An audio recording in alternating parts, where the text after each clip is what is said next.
નમસ્કાર ખેડૂત મિત્રો, હું જયમીન ભંડેરી વડેસર લાઈફ સાયન્સ અને બીકે એગ્રોટેક વતી આપ સૌ ખેડૂત મિત્રોનું હાર્દિક સ્વાગત કરું છું. ખેડૂત મિત્રો, આજે આપણે એક નવીન અને અત્યંત આધુનિક ટેકનોલોજી ધરાવતી એક પ્રોડક્ટ વિશે આપણે વાત કરવાના છીએ. તો આ વિડીયો ખેડૂત મિત્રો તમે અંત સુધી જોજો. આજની આ ખેતીની અંદર ખેડૂતોના જે મૂંઝવતા પ્રશ્નોની અંદર વાત કરીએ તો ખાસ કરીને જે છોડની અંદર વધ વિકાસ નથી થતો, છોડ નબળો રહી જાય છે, ફૂલફાલ ઓછા આવવા અથવા તો ફૂલફાલ ખરવાનો જે પ્રશ્ન આવે છે, વાતાવરણની અંદર જે ચેન્જીસ જોવા મળે છે એના લીધે છોડ આપણી ટ્રેસમાં આવી જાય છે, પાયાની અંદર આપણે ખાતરનો ઉપયોગ કરવા છતાં પણ વધુ સારું પરિણામ નથી મળતું કે સારું આપણે ઉત્પાદન નથી લઈ શકતા. તો ખેડૂત મિત્રો, આજે બધા પ્રશ્નોનું જે આપણે નિરાકરણ કઈ રીતે લાવવું, તો એનો ખેડૂત મિત્રો જવાબ છે કે જો યોગ્ય સમયે યોગ્ય પોષણ અને સંતુલિત પોષણ જો આપવામાં આવે તો આ પ્રશ્નોનો હલ થઈ શકે એમ છે. તો આ પોષણ છે શું અને કયા પ્રકારના પોષણની એને જરૂર છે?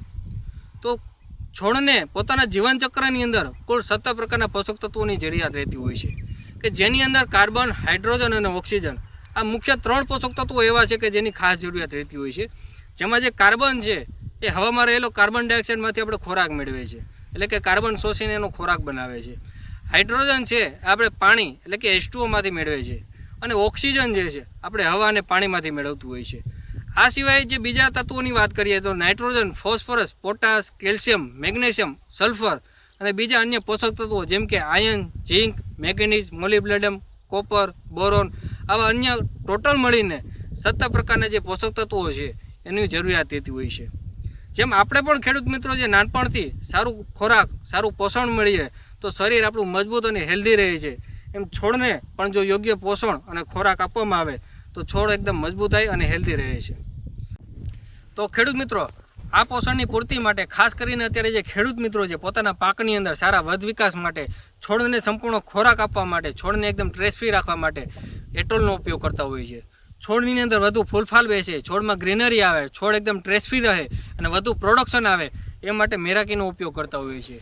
ફૂલફાલ ખરવાનો જો પ્રશ્ન આવતો હોય તો ત્યાં આપણે કે પ્લસનો ઉપયોગ કરતા હોઈએ છીએ. મૂળના વિકાસ માટે, છોડને આપણે મજબૂતાઈ રાખવા માટે, વધુ ડાળી, વધુ ફ્લાવરિંગ, ફ્રૂટિંગ મેળવવા માટે આપણે ઓર્થોપીનો ઉપયોગ કરતા હોઈએ છીએ. દાણા અને ફળના વિકાસ માટે ખાસ કરીને જે દાણાના ભરાવદાર, ચમકદાર અને ગુણવત્તાયુક્ત બનાવવા માટે ઓર્થો કેનો ઉપયોગ કરતા હોય. એવી જ એક નવી ટેકનોલોજી વિશે આપણે વાત કરવાના છે, એ છે ટેકઓફ કેલ્સીફાઇટ, કે જેની અંદર 9% કેલ્શિયમ, 19% ફોસ્ફરસ અને 9% પોટાશ રહેલું છે. આમ જોઈએ તો કેલ્શિયમ અને ફોસ્ફરસ સાથે હોતું નથી, પરંતુ આ પ્રોડક્ટની અંદર 3 ન્યુટ્રિશનનું સંયોજન છે, એટલે કે કેલ્શિયમ, ફોસ્ફરસ અને પોટાશ. કેલ્શિયમ જે છે ખાસ કરીને છોડની અંદર જે કોષ દિવાલ છે એને મજબૂત બનાવે છે, છોડનો સારો વિકાસ કરવામાં મદદ કરે છે, ફળનું જે બંધારણ સારું આવે છે. સાથે જે ફોસ્ફરસ છે એ મૂળના સારા વિકાસની અંદર છોડને મજબૂતાઈ આપવા માટે અને વધુ ફ્લાવરિંગ, ફ્રૂટિંગ લાવવા માટેનું કામ કરે છે. અને અગત્યની વાત એ છે કે જે ફોસ્ફરસ છે એ ફોસ્ફાઇડ ફોર્મની અંદર આવેલું છે, કે જે છોડની અંદર જઈને જે છોડની નેચરલ ડિફેન્સ સિસ્ટમ છે એને સક્રિય કરે છે, કે જે ફાઇટોપ્થોરા, પિથિયમ અને ડાઉન મિલ્ડ્યુ જેવા જે રોગો છે એના જે સ્પોર છે એને આગળ વધતા આપણે અટકાવે છે.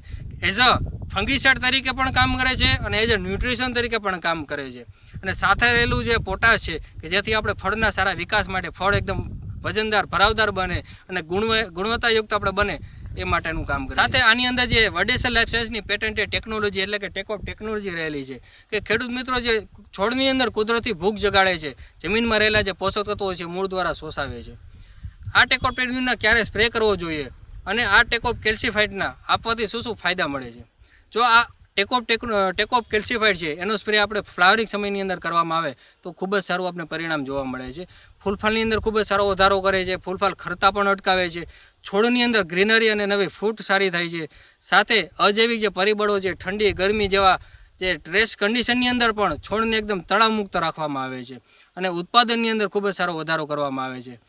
તો ખેડૂત મિત્રો, મારી પણ તમને ભલામણ છે કે તમે પણ એકવાર ટેકઓફ કેલ્સીફાઇટનો ચોક્કસપણે ઉપયોગ કરો, સારું ઉત્પાદન મેળવો. થેન્ક યુ, આભાર.